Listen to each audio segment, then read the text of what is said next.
एक लड़का जो बस स्टैंड पर चाय बेचता था। लोग उसे अरे चाय वाला कहकर बुलाते थे। लेकिन उसी लड़के ने एक दिन ऐसा फैसला लिया जिसने उसे उसी शहर का सबसे बड़ा कैफे मालिक बना दिया। और ये सब शुरू हुआ सिर्फ एक छोटे से बदलाव से। शहर के भीड़ भाड़ वाले बस स्टैंड पर आरव नाम का 19 साल का लड़का रोज सुबह 5 बजे पहुंच जाता था। कंधे पर केतली, हाथ में गिलासों का स्टैंड और चेहरे पर थकान। वह हर बस के पास जाकर चिल्लाता, गरम चाय, गरम चाय। कुछ लोग खरीदते, कुछ उसे नजरअंदाज कर देते, कुछ मोल भाव करते। दिन खत्म होता, 300 से 400 रुपए मिलते और वही जिंदगी चलती रहती। आरव मेहनती था लेकिन सोच छोटी थी। वह खुद को सिर्फ चाय वाला समझता था। एक दिन बस स्टैंड पर एक बुजुर्ग प्रोफेसर रोज की तरह चाय पीने आए। उन्होंने आरव से पूछा, तुम रोज चाय बेचते हो, कभी सोचा है तुम क्या बेच रहे हो? आरव बोला, चाय। प्रोफेसर मुस्कुराए, नहीं, तुम चाय नहीं बेच रहे, तुम लोगों को ताजगी बेच रहे हो, आराम बेच रहे हो, सफर में एक सुकून का पल बेच रहे हो। यह बात आरव के दिमाग में बैठ गई। उस रात वह सो नहीं पाया। पहली बार उसने सोचा, क्या मैं सिर्फ चाय वाला हूँ या कुछ और भी बन सकता हूँ? अगले दिन आरव ने एक छोटा सा बदलाव किया। उसने हर गिलास के साथ एक मुस्कान देना शुरू किया। जो थका हुआ दिखता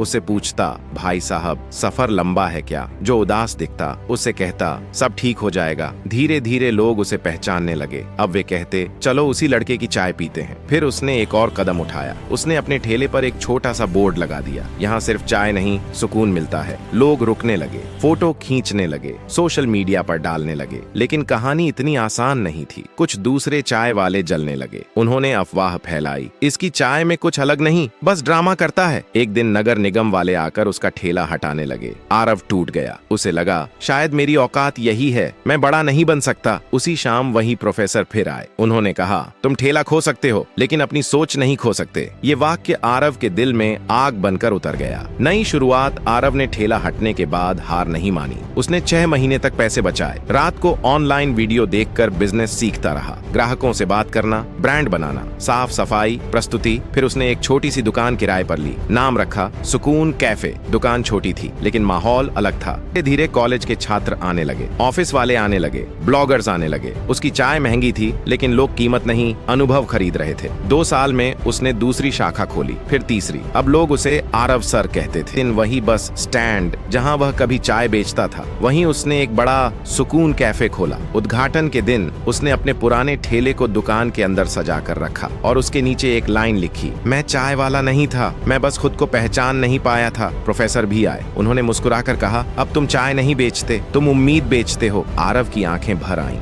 दोस्तों, दुनिया आपको वही मानती है जो आप खुद को मानते हैं। काम छोटा नहीं होता, सोच छोटी होती है। अगर आप खुद को सिर्फ मजदूर समझते रहेंगे तो जिंदगी भर मजदूरी करेंगे। लेकिन जिस दिन आपने खुद को निर्माता समझ लिया, उसी दिन से निर्माण शुरू हो जाएगा।